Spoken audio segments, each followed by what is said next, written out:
संताप से रूप नष्ट होता है, संताप से बल नष्ट होता है, संताप से ज्ञान नष्ट होता है और संताप से मनुष्य रोग को प्राप्त होता है।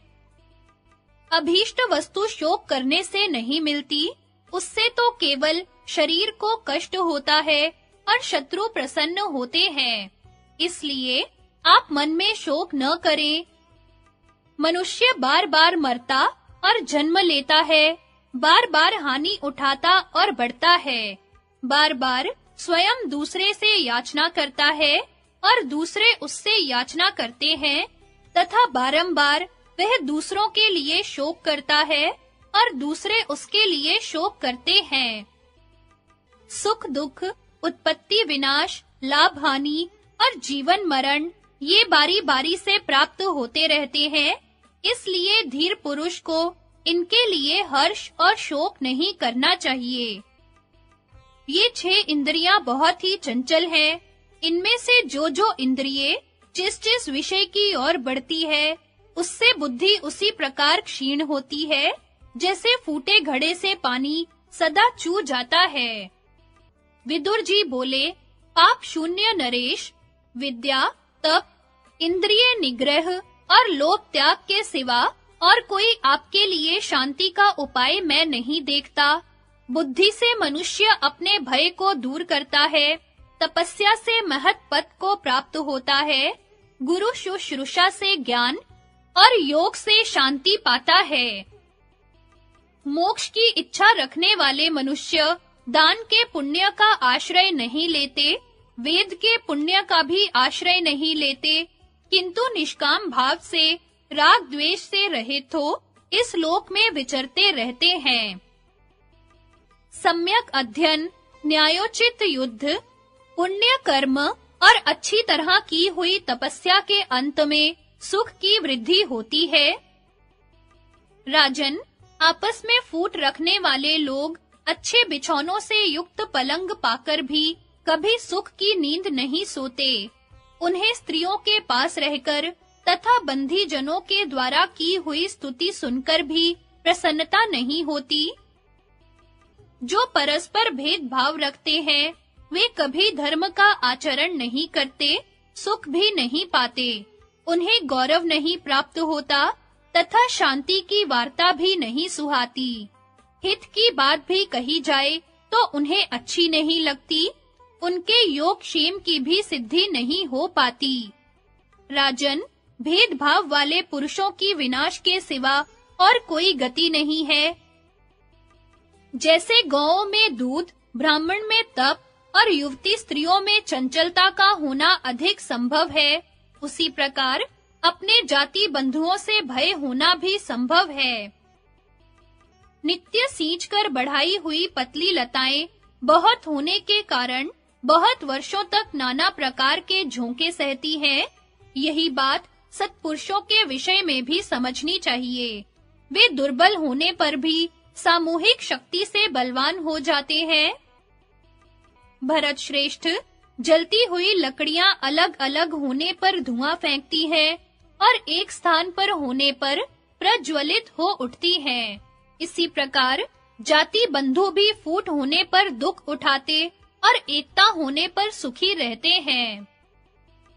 धृतराष्ट्र, जो लोग ब्राह्मणों, स्त्रियों, जाति वालों और गौओं पर ही शूरता प्रकट करते हैं, वे डंठल से पके हुए फलों की भांति नीचे गिरते हैं।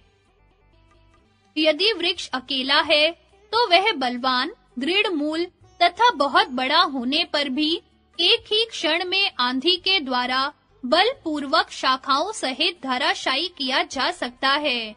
किंतु जो बहुत से वृक्ष एक साथ रहकर समूह के रूप में खड़े हैं, वे एक दूसरे के सहारे बड़ी से बड़ी आंधी को भी सह सकते हैं।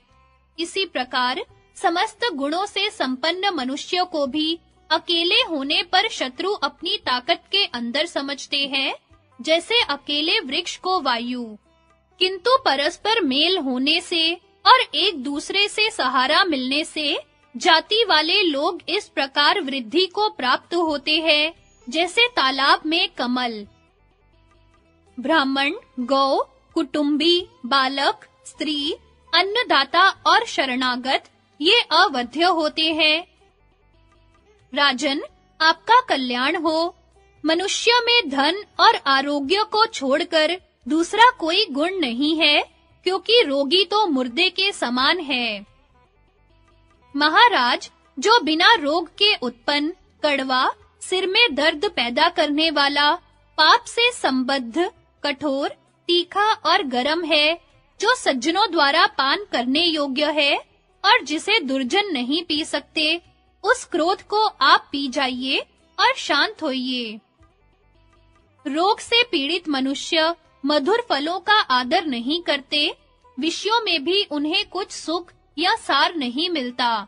रोगी सदा ही दुखी रहते हैं, वे न तो धन संबंधी भोगों का और न सुख का ही अनुभव करते हैं। राजन, पहले जुए में द्रौपदी को जीती गई देखकर मैंने कहा था, आप द्यूत क्रीड़ा में आसक्त दुर्योधन को रोकिए। विद्वान लोग इस प्रवंचना के लिए मना करते हैं, किंतु आपने मेरा कहना नहीं माना। वह बल नहीं जिसका मृदुल स्वभाव के साथ विरोध हो। सूक्ष्म धर्म का शीघ्र ही सेवन करना चाहिए। क्रूरता पूर्वक उपार्जन की हुई लक्ष्मी नश्वर होती है। यदि वह मृदुलता पूर्वक बढ़ाई गई हो, तो पुत्र पौत्रों तक स्थिर रहती है।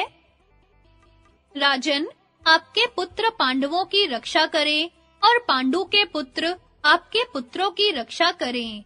सभी कौरव एक दूसरे के शत्रु को शत्रु और मित्र को मित्र समझें। सबका एक ही कर्तव्य हो। सभी सुखी और समृद्धिशाली होकर जीवन व्यतीत करें। अजमीढ़ कुल नंदन, इस समय आप ही कौरवों के आधार स्तंभ हैं। कुरु वंश आपके ही अधीन है। तात, कुंती के पुत्र अभी बालक हैं और वनवास से बहुत कष्ट पा चुके हैं। इस समय अपने यश की रक्षा करते हुए पांडवों का पालन कीजिए। कुरुराज, आप पांडवों से संधि कर ले, जिससे शत्रुओं को आपका छिद्र देखने का अवसर न मिले। नरदेव, समस्त पांडव सत्य पर डटे हैं। अब आप अपने पुत्र दुर्योधन को रोकिए।